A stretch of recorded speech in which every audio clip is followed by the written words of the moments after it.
Welcome to Retro Lobbying, where the art of poetry and intelligence has survived. Hello, Retro Lobbyings, and welcome to Retro Lobbying 2013. I hope all of you had a wonderful holiday and a happy New Year. This year, I was deciding what would be the best way to say thank you for all of you who have watched my videos and bought my book through the silent caldera. And I thought, how can I get back to all of you? So a question came through on Facebook last year from a friend of mine, and she asked me, Karen, how do I stop writing? Because she noticed I was always writing, and I told her, well, there's a quote to answer that question, but conversely, it applies to those people who have writer's block. And lately, every time I go to Kroger, I see all these bottles of wine that have to do with writing. There's a Shakespeare bottle of wine, there was acronym, and oddly enough, there was writer's block, which I will never ever buy. What makes me qualified to tell everyone how to never ever again get writer's block? I haven't had writer's block for about 18 years. So I guess I'm qualified. I'm overly qualified. When I was in high school, all my classes were AP classes, which meant at the time they were all college classes, and they would all be credited towards whatever college I went to.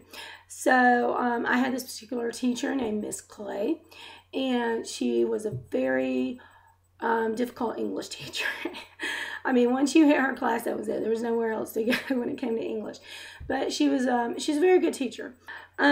But this particular time, we were studying in 1984, and I don't know if that's taught in school anymore, simply because of what the United States is going through at the moment. But 1984 was written by Orwell, I think George Orwell, if I'm not mistaken. And it was about how the government was controlling everything and it was about Big Brother. And so if you haven't read that book and you're in high school, go read it, because our nation is actually going through exactly that right now at this time. But anyway, she stood in front of the class, and she was trying to get, I believe, her master's degree. And she said, you guys need to write your thesis for 1984. She says, I don't care what the thesis is about. She said, write it in poetry, play form, however you want to write it. I don't care, as long as it gets done. So, I thought at the time, okay, fine. You asked for it. I'm going to write the whole damn thing in poetry. I don't care how many pages it takes me to write it. That's what I'm going to do. And if you will notice some of my poetry, if you will take apart, if you take a stanza, most of the time, not all the time, but if you'll take a stanza and write it as a sentence, most of the time it's grammatically correct, because that's how I was able to understand the English language and grammar, actually. And that's how my brain works. But so I wrote my paper, and I wrote page after page after page, and I never thought that thing was going to end, but I was bound and determined to do it, and I was going to get it done. And I turned in my paper, and about a week later, I walked into Mrs. Clay's room, and she was just kind of staring at me like in disbelief, like, oh my God. And I thought, well, that can't be too good, maybe I got a bad grade or something. But anyway, she handed back my paper, and for the first time in my life, I got an A- in Miss Clay's class, and that was very hard to do in her class. And the person sitting next to me, I think, was our valedictorian at the time, and he was just completely shocked, that I had an A on my paper. And I think that particular day, excuse me, my nose, it always itches. I have such bad allergies in this room. I need a HEPA filter in this room, but or a plant. But he was completely shocked. I think he had got to be that day. I'm not quite sure. Miss Clay that day, she gave me a poet's market, And that is a book where you can look up different places to submit your poetry all over the world, actually. And it's published by Writer's Digest.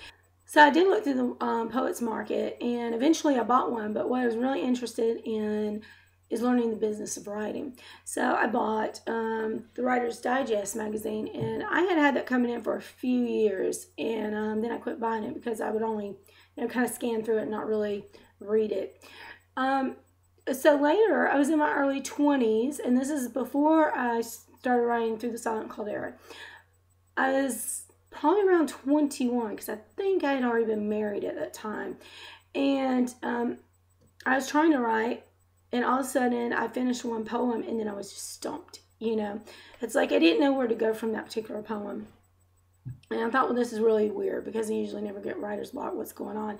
And it wasn't that I didn't have plenty to write about at the time or experience. I was just kind of... I don't know, maybe being silent, which is a good thing. But so I thought, well, gosh, where's that article from Writer's Digest? I've got it somewhere. So I went looking through all my magazines and trunks that I had saved up, and I found it. And I knew there was one particular quote in there I needed to read it, and that was it. It would solve the whole problem. And of course I did. Now, this quote, it's written by F. Scott Fitzgerald, which of course wrote The Great Gatsby, which is usually studied in high school. I don't know if you guys in college English in high school are studying that anymore, or if it's on the curriculum. I don't know, because I homeschool my children. But that is a classic. And actually, there's a new movie coming out, The Great Gatsby, and it's due out this year sometime. I don't know exactly when. It stars Leonardo DiCaprio. But anyway, it looks like it's going to be a fantastic film. So, F. Scott Fitzgerald was an American author and novelist. So here is the quote from F. Scott Fitzgerald I read so many years ago, and I never got writer's block again. It just stuck with me throughout the years, and I've always been able to write. You don't write because you want to say something. You write because you have something to say. And that is by F. Scott Fitzgerald. And he lived from 1896 to 1940. And, of course, he's the author of The Great Gatsby.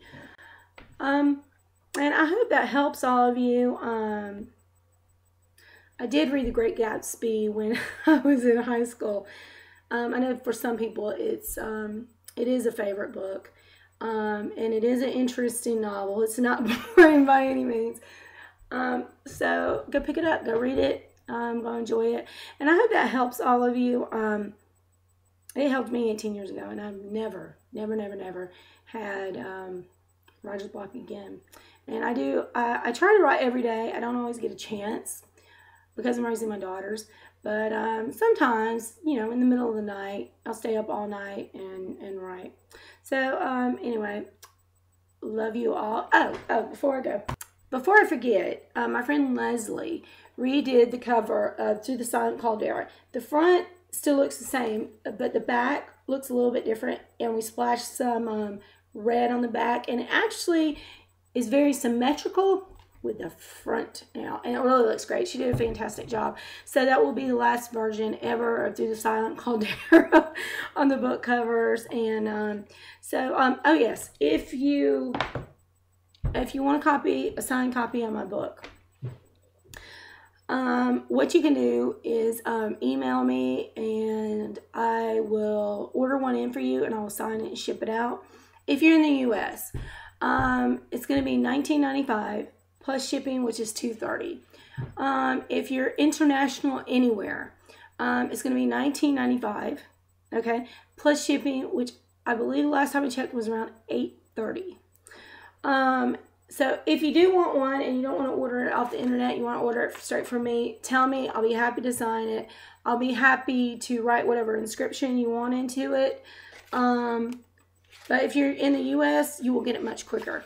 If you're international, it takes about 2 weeks to get it to you wherever you are. Because I sent out, let's see, about 3 or 4 books out internationally, maybe more than that. And they took about 2 weeks to get to each place.